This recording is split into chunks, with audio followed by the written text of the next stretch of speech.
Olá, estamos no ar, programa Olhares começando aí para você, especialmente nessa quarta-feira.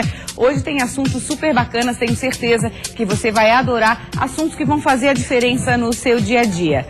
Você sabia que 57% dos brasileiros terão uma Páscoa mais econômica? 57% foi o que concluiu uma pesquisa realizada por uma empresa líder em ciência do consumidor. E a gente vai falar então sobre esse comportamento. As pessoas se acham que vão ter uma Páscoa econômica, como é que estão se virando? Vamos falar também sobre os diferentes tipos de açúcares. O refinado, por exemplo, aquele branquinho, perde 90% dos nutrientes, 90%, gente, durante o processo de refinamento. Então, qual a opção mais saudável? A gente vai te contar daqui a pouquinho. No Olhares de hoje, vamos falar também sobre preenchimento dos lábios. Que substância é utilizada? Quais os cuidados para não ficar exagerado? E será que é possível reverter caso não fique bom? Isso e muito mais, o Olhares está só começando. Obrigada pela companhia.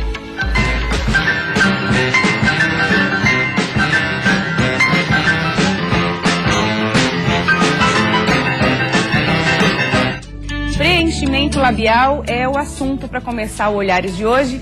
Nós convidamos a cirurgiã plástica Ingrid Luckman. Seja muito bem-vinda. Tudo bom, Ingrid? Ingrid? Obrigada, boa tarde. É um prazer, Maria Paula. Eu começo perguntando para você que substância é essa que é colocada para fazer esse preenchimento?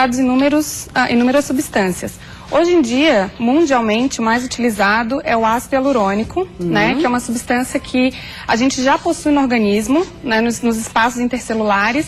Ela é responsável pela hidratação da pele, pelo preenchimento, pela consistência da pele. E ao longo dos anos a gente vai perdendo isso na pele. O nome é ácido hialurônico. Ele é um precursor do colágeno. Ácido hialurônico, eu faço questão de perguntar porque muita gente estava falando que era a toxina botulínica. Muita gente faz essa confusão.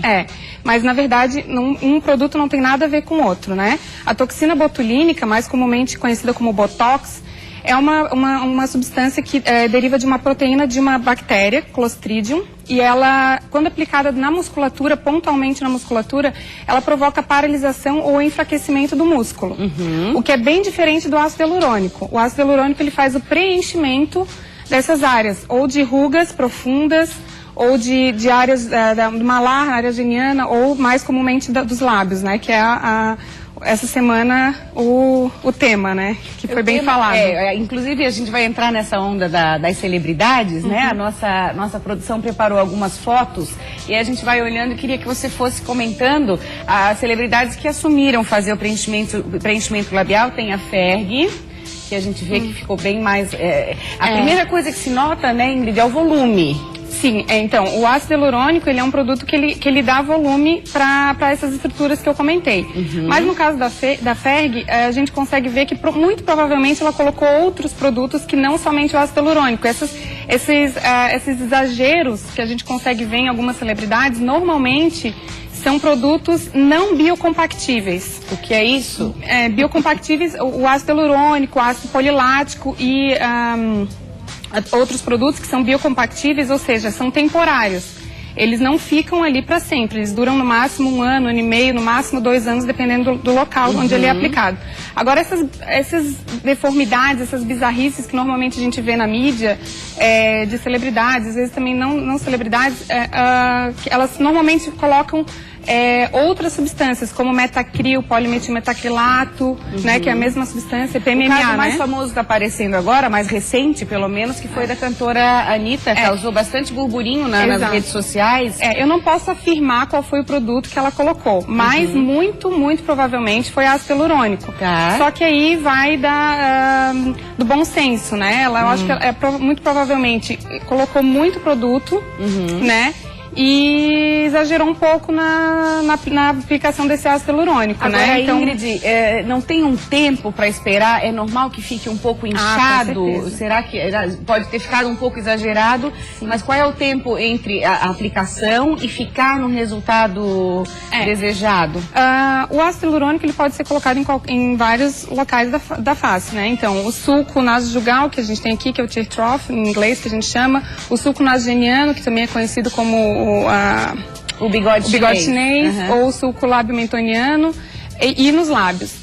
Qualquer que seja o local que ele é aplicado, ele demora mais ou menos umas 2 semanas para perder todo o edema e às vezes fica um pouquinho roxo, né? Hematomas, equimoses no local da aplicação. E muitas vezes ele fica inchado nos primeiros dias realmente. Mas normal que fique inchado. Então 2 semanas depois chega a gente consegue perto do resultado. Desejado. Vamos ver mais famosas, assim, que a gente tem a Meg Ryan, né? Dá pra ver bem, assim. Ela também fez bastante outros procedimentos. E o contorno muda muito. Contorno, porque o ácido hialurônico ele pode ser aplicado nos lábios tanto para preencher volume, quando o lábio precisa, onde ele é necessário colocar volume, ou só para definir o contorno labial. Nicole Kidman também fez, quem mais? Só pra gente botar um pouco de quem já fez. Lindsay Lohan. Lindsay Lohan, então, a gente percebe na Lindsay Lohan um malar bem pronunciado, né? Ela aumentou bastante a área geniana dela e isso provavelmente não foi ácido hialurônico, né? Então, assim, existem alguns exageros. Essa é a atriz Jennifer Garner, Essa já tá bem mais suave, né?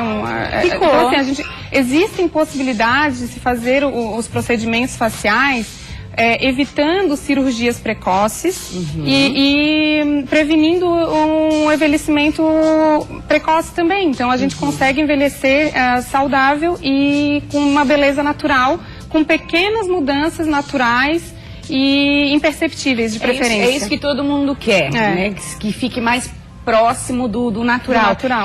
Especificamente essa questão dos lábios, a gente sabe que dá pra fazer também através da maquiagem, muitas vezes. Não dá pra corrigir, pra aumentar. Sim, pontos de luz. As maquiadoras sabem bem. Cheio de truques, assim. Exatamente. Mas eu queria que você comentasse se não parece uma espécie de modismo.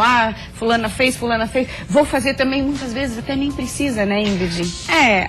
Modismo também, mas no lábio, em várias outras partes do corpo, a gente tem a gente segue aquela proporção áurea, né? Que é uma proporção do Leonardo da Vinci, onde as estruturas são diferenciadas com por exemplo, o lábio 1 para 1.6. Então, sempre o lábio inferior 1.6 a mais do que o lábio superior. Entendi. Não sei se eu consigo explicar direito, mas assim, o lábio inferior tem que sempre estar maior. E muitas vezes esses exageros acontecem porque as mulheres aplicam muito em cima e aí fica com a duck face, que a gente chama, né, que é a face de pato. O bico de pato. Boca de pato. Exatamente. Isso. Se você trouxe um exemplo aqui, né, esse é só um exemplo, eu não tenho nenhuma propaganda assim que eu queira fazer. Dói muito? Dói essa aplicação? Esse produto especificamente, que é o Juvederm da Allergan, ele já vem com um produto chamado lidocaína, que é um anestésico local. Então, conforme a gente vai aplicando, ela já vai anestesiando, como se fosse uma anestesia de dentista. Então, ele já vai ficando menos doloroso a aplicação. Mas tem outros produtos que não têm essa anestesia e dói. No caso, esse é um dos produtos top de linha, né? Mais moderno. Existem alguns que não tem o anestésico local junto. Mas a gente também pode aplicar a pomadinha local, né? E também fazer aplicações de anestésico local para que fique realmente tudo anestesiado e a pessoa tenha seja mais confortável a aplicação. Tá, e para encerrar, eu li nesses sites, assim, a gente acaba lendo que a Anitta ela não se pronunciou oficialmente, né, sobre esse procedimento, mas que ela teria se arrependido. É possível reverter? É possível reverter, né, a aplicação com ácido hialurônico é possível. Existe uma enzima chamada hialuronidase que a gente pode aplicar preferencialmente após essas 2 semanas, né, da aplicação, para que possa ser bem diferenciado o que é edema e o que é excesso de aplicação. Tá. E aí a gente aplica essa hialuronidase, onde o ácido hialurônico é dissolvido e volta ao estado inicial. Volta ao que era antes. Ao que era antes. Mas claro, sempre lembrando que essas aplicações têm que ser feitas somente por um cirurgião plástico, membro da Sociedade Brasileira de Cirurgia Plástica ou um dermatologista. Tá certo, isso é fundamental para o sucesso da aplicação. Cuidado com quem vocês vão procurar os especialistas. Tá certo, quero agradecer muito a tua presença. Obrigada. Eu queria divulgar o meu Instagram para quem quer seguir, tem bastante informação lá sobre isso, é o @tudosobreplástica. Tudo sobre plástica, com a Ingrid toda linda, muito obrigada, até a próxima, muito obrigada.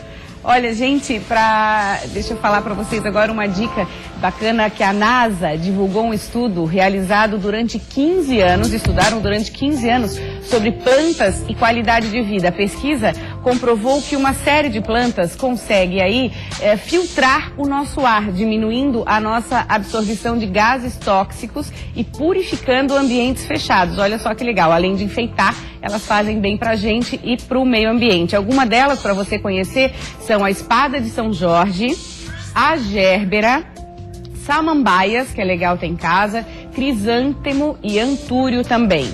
Aí, além de fazer bem para nossa saúde, essas plantas podem decorar nossa casa, trazendo mais vida aos ambientes.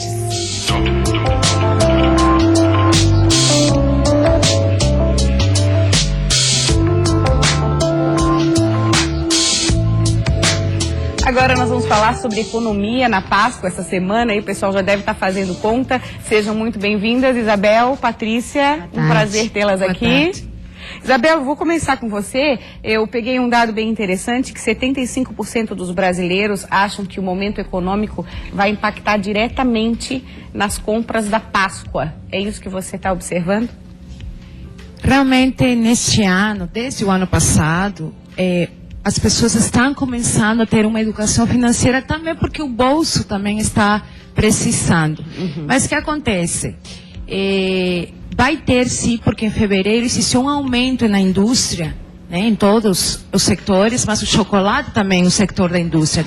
Então o chocolate também aumentou o preço, então chega o preço para o consumidor final, um preço maior. E hoje a gente está tendo o quê?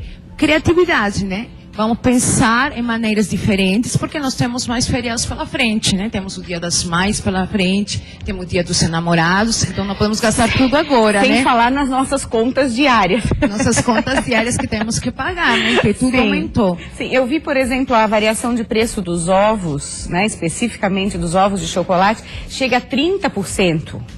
É muita coisa. É muita coisa e a verdade é assim, claro que principalmente a criança, né? Eu estava comentando com algumas mães que a criança que tem 3 anos não tem noção do ovo da Páscoa. Somos nós que inserimos na cabecinha da criança que ela tem que ter ovo de Páscoa. Claro que quando chega com 6 anos, ela vai querer, e as que têm brinquedo ainda são as mais caras, né?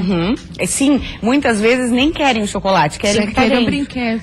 Então temos que aprender a negociar com a criança. Tá. Nós temos que negociar com a criança. Eu vou te comprar chocolate, mas qual é o brinquedo que tu quer? De repente ele quer um brinquedo que não está ali no ovo e que para o pai é muito mais recomendável. Claro, a gente pode fazer uma cesta. É o momento de participar com a família, porque a Páscoa é isso, né? É uma questão familiar.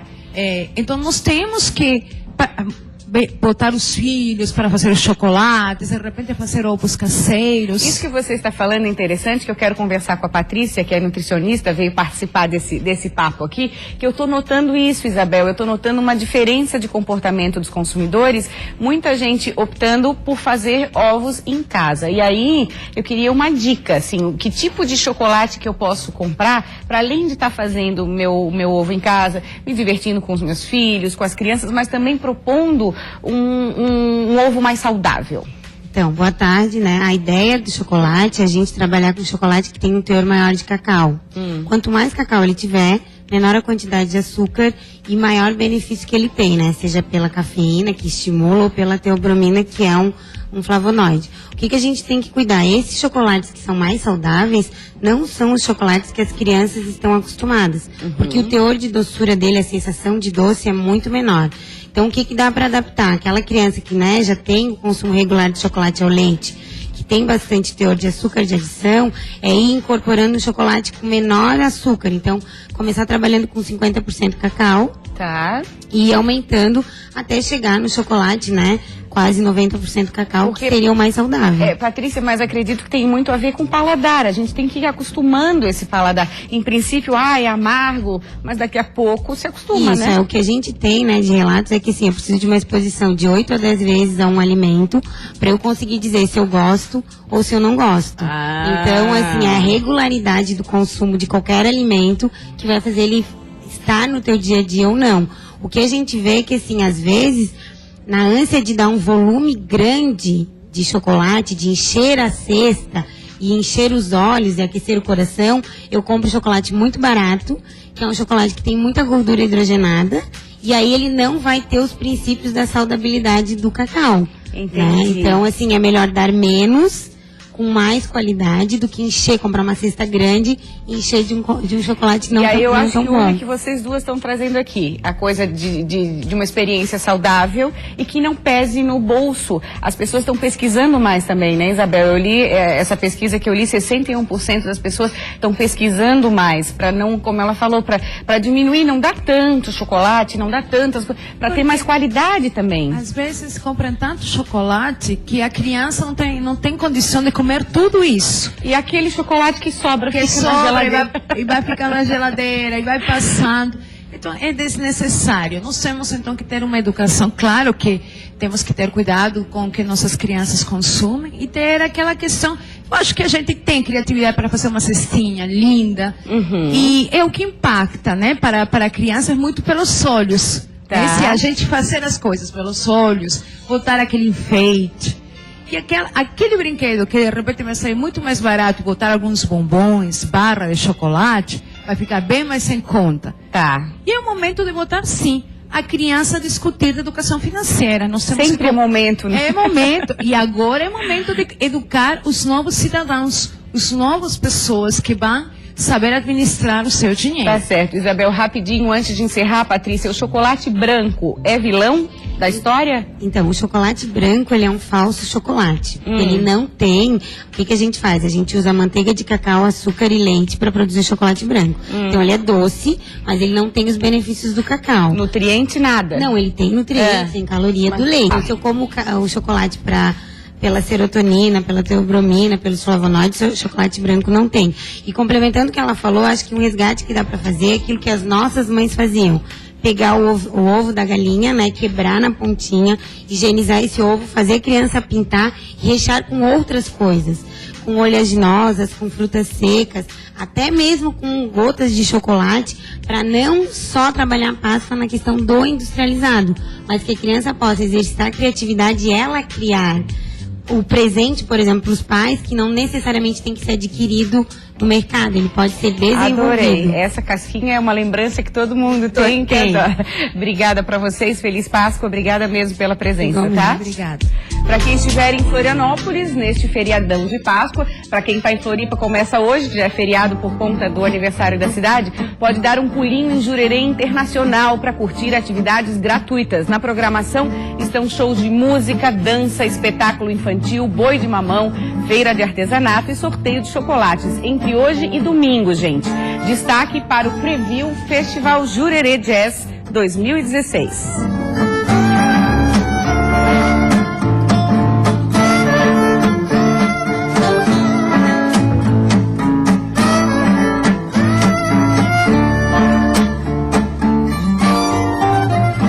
Agora a gente está recebendo a nutróloga que vai conversar com a gente, que é a Cristiane. Seja muito bem-vinda. Obrigada, Maria Paula. Tudo bem, Cristiane? Tudo bem. A gente vai falar sobre a diferença dos açúcares. Realmente a gente chega na prateleira hoje, tem açúcar de tudo quanto é tipo e fica aquela dúvida, qual que eu vou escolher? Eu começo perguntando para você se o açúcar precisa ser cortado radicalmente da dieta ou ele tem nutrientes que são bem-vindos?